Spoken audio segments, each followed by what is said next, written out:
Here is Gregory Keene to continue the story from a police car crossing the harbour bridge.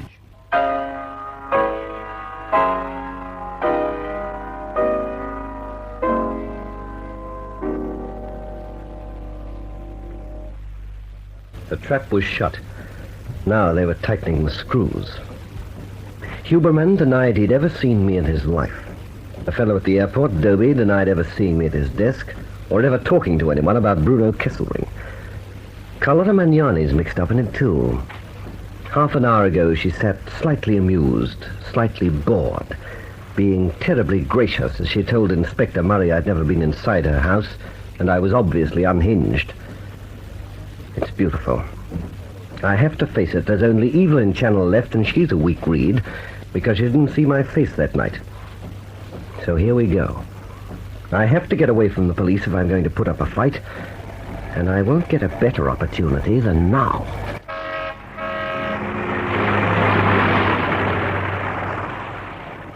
Make a note of that chap, Elliot. He's well over the bridge limit. Right. Listen, Sammy. I'm listening. At the other end of the bridge, we may be held up at the toll. Now, be a good chap. Don't try anything. Relax, Murray. What do you take me for? The weirdest character it's ever been my rotten luck to be stuck with. Just sit still when we slow down. We're well up on the approach, coming to the pylons and the bridge proper. There's a fair amount of traffic coming in the opposite direction. Just now we passed a station with an electric train pulling out. Soon it will be overtaking us. We're not traveling very fast. Constable Paul is driving.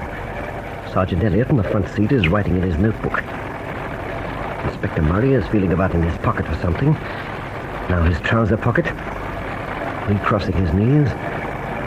Turning slightly away from me. Now! Cheerio, chap!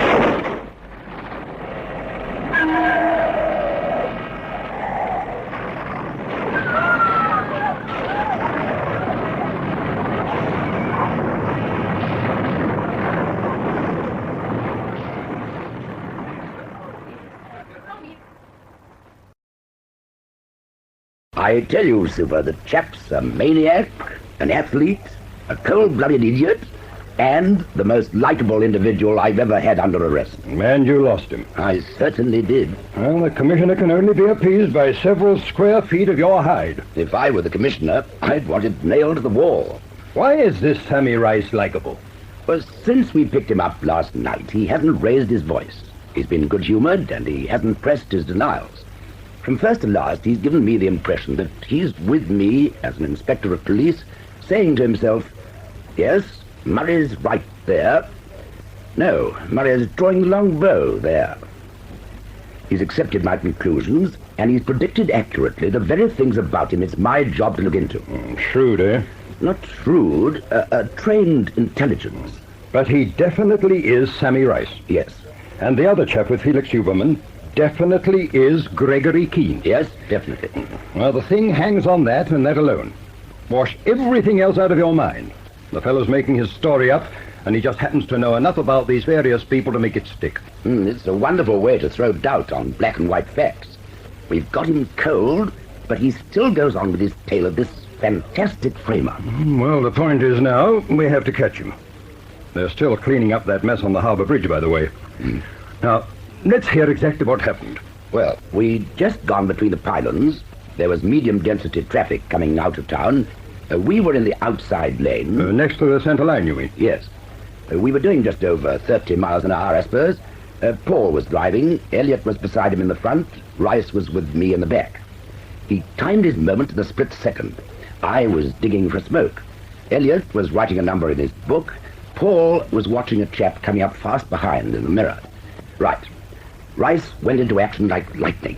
He chopped me across the front of the throat with his left, took Paul under the chin, and dragged his head straight back, swung hard right on the wheel, opened the door, and went through it running, just as we struck the right-hand wall of the bridge.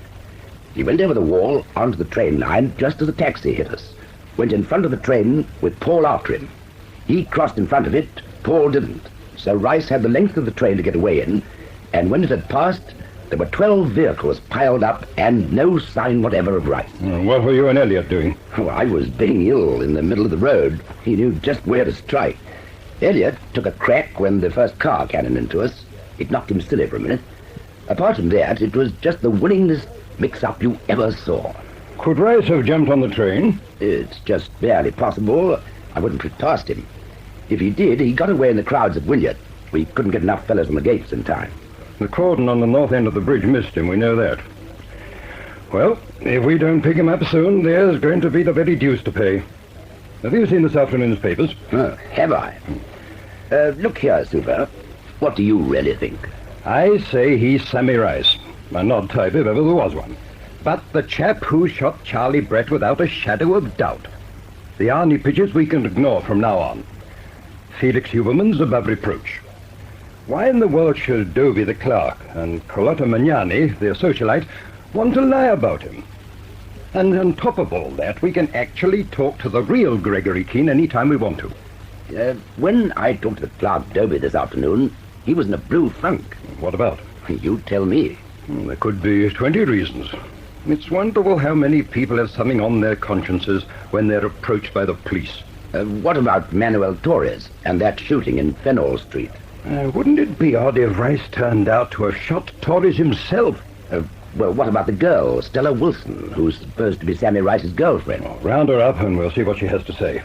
And what about Rice's 2 mentions of the deadly Nightshade? To my mind, that's the strangest thing of all.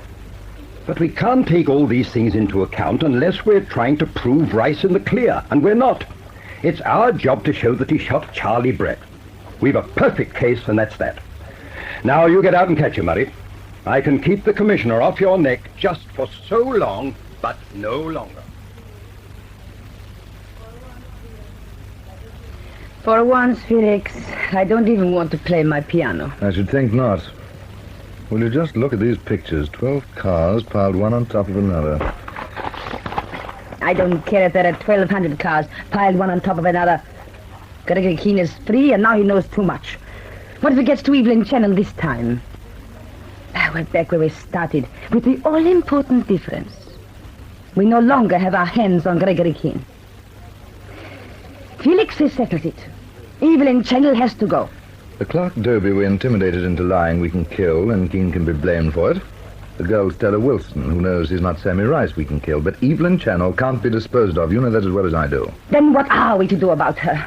Keene will make for her first. She's the only good card he's holding. If we keep a close enough watch on her, we'll keep Keene away and get our second chance at him as well. Can't we kill him now, safely? Now we can. Now he's really established as Sammy Rice. When he escaped on the bridge this afternoon, he threw away his last hope of being believed. Every cop in the country will be watching for him. Now they don't only want him for the murder of Charlie Brett, they want him for piling up all those cars. How many were killed? None, worse luck. It's extraordinary. No one was even seriously hurt. Just a few people with sharp cuts, bruises. We should have killed 20 people. What wretched fortune for us.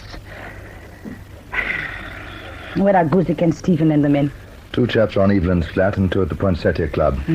One's watching Dobie. We're attending to him on his way home tonight. There'll be 3 fellows patrolling the grounds here. The rest of them are looking for Stella Wilson.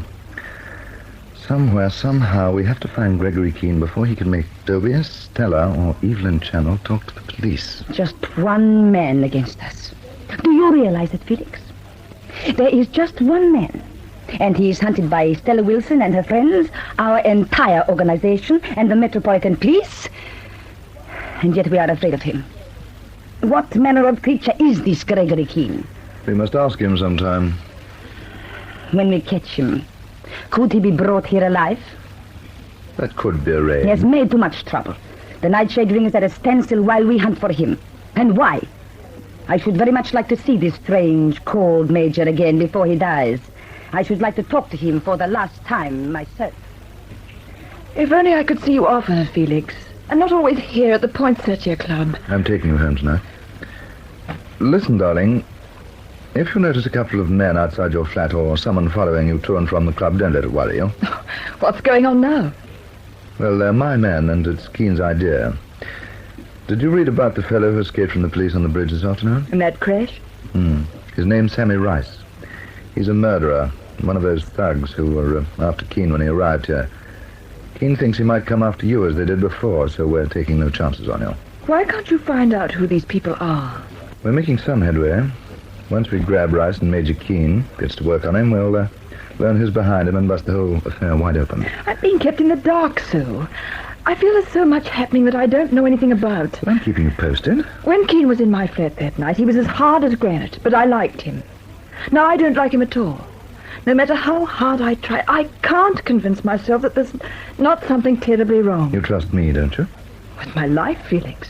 How can you ask? Well, I vouch for Gregory Keene. Now look at this picture, and remember it. It's Sammy Rice. If you see this man, no matter where or when, get hold of me at once. What's the matter? I don't know. What's the matter? This is just what I expected Major Gregory Keene to be.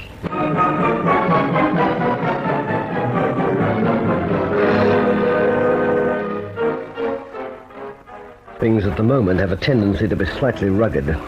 I've no money, no clothes, no possessions, and I've burned my boats. I have to dodge the police, and I have to dodge Huberman. Yet I have to get hold of Stella Wilson, Evelyn Channel, and the fellow Dobie. Well, I'm surrounded, so I expect there's only one thing to do. Take a deep breath and then attack. The gloves are off. Here we go.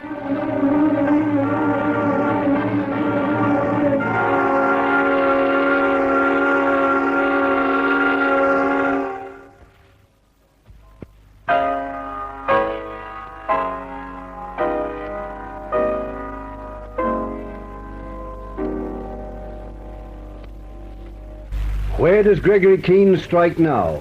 Listen for the next chapter in this story of intrigue, Deadly Nightshade.